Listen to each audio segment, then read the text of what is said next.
is focused in your life, आप भी अपने स्तर पे कुछ ना कुछ संघर्ष जरूर कर रहे हो। तो एक अंडरस्टैंडिंग कि पिछले कई सालों में इंडिया कहाँ बढ़ा है और इंडिया कैसा था। आज से करीबन 200 साल पहले हमारे ग्रैंडफादर्स, फोरफादर्स ने किस प्रकार का संघर्ष किया और हम कहाँ पहुँचे, एक इसकी थोड़ी सी जानकारी हमें होनी चाहिए। और उसका इंटरलिंकिंग आज हम क्या कर रहे हैं और हमारा संघर्ष कैसा होना चाहिए, इसकी जानकारी आज हम थोड़ा सा करेंगे। इंडिया जो है आज 5th लार्जेस्ट इकोनॉमी में है।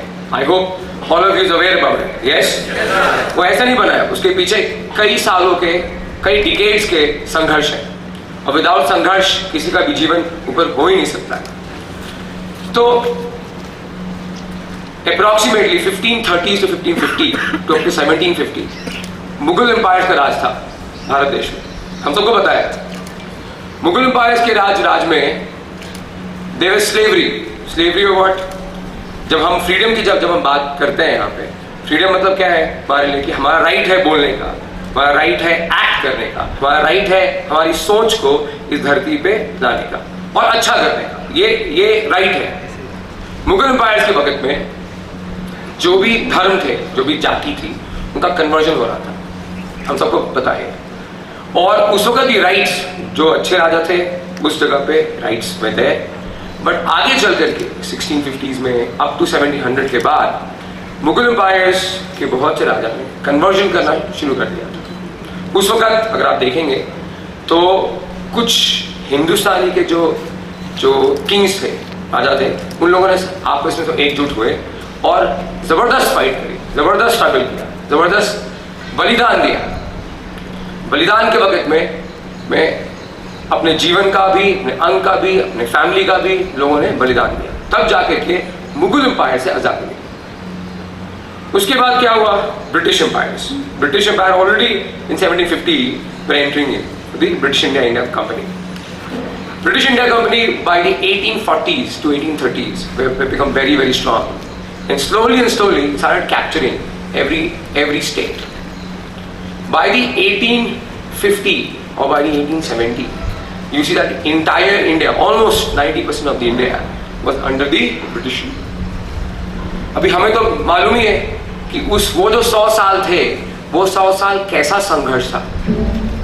आज जो हम 5th लार्जेस्ट इकोनॉमी के बारे में बात कर पा रहे हैं और जो हम देख पा रहे हैं और हम ऐसा बोल पा रहे हैं कि हम बाय 2027 तक हम एक 3rd लार्जेस्ट इकोनॉमी बनेंगे, इसकी जो बुनियाद है वो उस वक्त डाल दी गई थी। यानी जिस वक्त इंडिया गुलाम था, ब्रिटिश इंडिया के अंदर में जब इंडिया गुलाम था, उस वक्त ही इसका फाउंडेशन ले हो गया था, भले वो सोच से क्यों नहीं हो।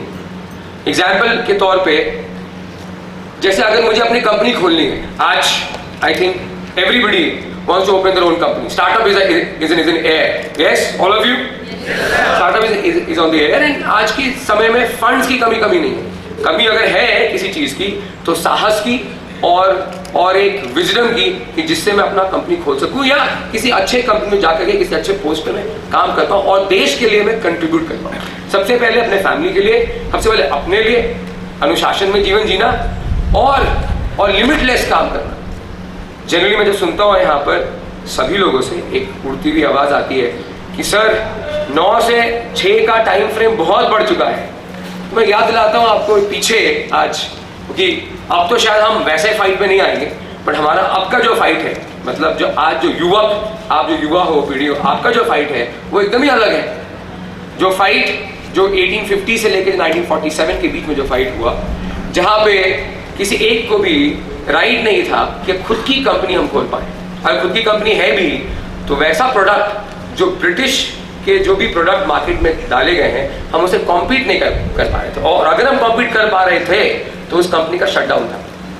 तो can you imagine slavery, can you imagine कि हमें रिस्ट्रिक्शन से हमें जीना पड़ रहा था। अगर एक पेपर, न्यूज़पेपर, जैसे आज सोशल मीडिया, आपके पास फेसबुक है, आपके पास इंस्टाग्राम है, आपके पास अलग अलग डिफरेंट टाइप के सोशल मीडियाज हैं। Freely you can write freely, yes or no? You can bring your thoughts in those social media and comment to anybody in the entire world. That is the freedom today. You have it. That's called freedom. If you go back in those days, आप देखो अगर paper ने अगर कुछ ऐसा लिखा जो British राज के अगेंस्ट में था तो पेपर वॉज शट डाउन। अगर हमने अपने कंपनी सपोज इफ फार्मर्स, अगर फार्मर्स ने अगर ग्रेन्स उपजाया, एक समय ऐसा आया था कि जहाँ पे East India company British rule ने ये क्लियर कर दिया था कि अगर आपको कुछ फार्मर्स को फार्मिंग करना है तो jute, cotton and few plant seeds तो आपको करना है, बिकॉज सारा का सारा जो रॉ मटेरियल था वो यहाँ से एक्सपोर्ट हो रहा था। कहाँ पे? East India Company, London, British के पास काफ़ी सारी कंपनीज थी जो उनको रॉ मटेरियल्स को फिनिश गुड में कन्वर्ट करके इंटायर वर्ल्ड में they were supplying the entire finish goods. So there were time that even you cannot build your own company, but today you see, can you imagine those days struggle where even if I have a money I want to build the company, I cannot. Today आज आपके पास कैसा देश है, अगर आपकी सोच है, आपको पैसा चाहिए तो किसी चीज की कमी है तो किस चीज की है? साहस, निश्चय। अगर निश्चय है तो हर चीज मिलेगा। तो आज जो हमें सीखना है उस समय से कि उस समय का जो स्ट्रगल था और आज का जो स्ट्रगल है वो एकदम अलग है। आज जो आपको सीखना है वो दृढ़ निश्चय सीखना है, आज आपको सीखना है वो साहस सीखना है, आज आपको सीखना है वो कंटिन्यूअस हार्डवर्क सीखना है। और इसलिए आप यहाँ हो और I think we are all blessed, you are in one of the top campuses, top 100 league campuses में आप हो और यहाँ से जो ऊंचाई है वो अमेजिंग है। आपको अगर किसी कंपनी में जाकर अच्छा काम भी करना है और उनको सपोर्ट भी करना है तो ये अमेजिंग है। कल आपको अपना प्रोडक्ट पूरे वर्ल्ड में डालना है तो ये अपॉर्चुनिटी है कि नहीं है? yes, ऐसा है, लगता है ऐसा है? yes, तो मेरा क्वेश्चन है आप लोगों से कि फ्रीडम डे हम कैसे मनाएं, सेलिब्रेशन डे हम कैसे मनाएं? क्या हम याद करें उस स्ट्रगल को? अभी तो मैंने अपने इसके बारे में कि जो फ्रीडम फाइटर्स थे उन लोगों ने क्या योगदान दिया, ये तो मैंने आपको अभी तक आप सभी लोगों को मालूम ही है। वैसे मतलब I want to repeat that, but I hope all of you know Subhash Chandra Bose ji ने क्या योगदान दिया, क्या सेक्रीफाइस किया, भगत सिंह ने क्या सेक्रीफाइस किया, गांधी जी ने क्या सेक्रीफाइस किया, और ऐसे हजारों और लाखों लोगों ने एकजुट होकर के 1947 के आज़ादी के लिए आवाज लगाई। और सिर्फ जीवन दान का ही नहीं किया सेक्रीफाइस, अपने फैमिली का भी किया सेक्रीफाइस। इससे बड़ा सेक्रीफाइस और कुछ हो ही नहीं सकता। आज जो 5th लार्जेस्ट इकोनॉमी है और जो हमको 3rd लार्जेस्ट इकोनॉमी बनना है उसमें आपसे पूरा देश मांग रहा है, इस पीढ़ी से आप जो हो युवा, उससे पूरा देश मांग रहा है कि आपका सेक्रीफाइस क्या होगा, आपका स्ट्रगल क्या होगा। वैसा स्ट्रगल तो नहीं होगा बट एक अलग प्रकार का स्ट्रगल होगा। हम करने का तैयार है ये स्ट्रगल की नहीं? करने को तैयार है? पीछे आवाज, जब तक हृदय नहीं बोलता आपका कि हम करने को तैयार है तब तक आप कैसे पहुंचोगे? आज सचमुच आज देश में आपके पास वो हर चीज है, नए बिल्स पास आउट हो चुके हैं, ऐसी एक भी चीज नहीं है जो अगर आपने सपना सोचा है वो पूरा नहीं होगा। खाली कमी है तो किस चीज की है? प्रॉपर नीति की, प्रॉपर प्लानिंग की। प्रॉपर प्लानिंग होना चाहिए आपके पास, निर्णय होना चाहिए आपके पास, डिसिप्लिन होना चाहिए आपके पास, और काम करने की अटूट निश्चय होना चाहिए। तो फेलियर से कभी घबराए नहीं। कहने का मतलब ये है कि आज़ादी हमको ये सिखाता है, हमको ये लर्निंग देता है कि अगर 1947 से पहले अगर हमारे देशवासियों ने उस वक़्त अगर इस चीज़ से वो घबरा गए होते कि ईस्ट इंडिया कंपनी में इतनी बड़ी फौज है और इतना बड़ा सब कुछ है, तो आज ये आज़ादी मिल पाती क्या? नहीं मिल।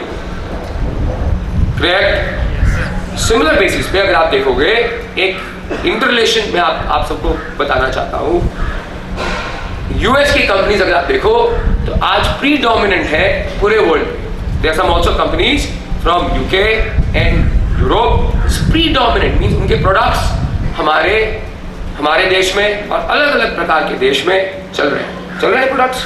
ये सुनो, अब वो समय आ गया है कि आप जैसे यूथ जो है अपना जो प्रोडक्ट है वो उस देश में जा करके, चाहे वो यूएस हो, चाहे वो यूके हो, चाहे वो साउथ ईस्ट एशिया हो, हर देश में आपका प्रोडक्ट लहराना चाहिए।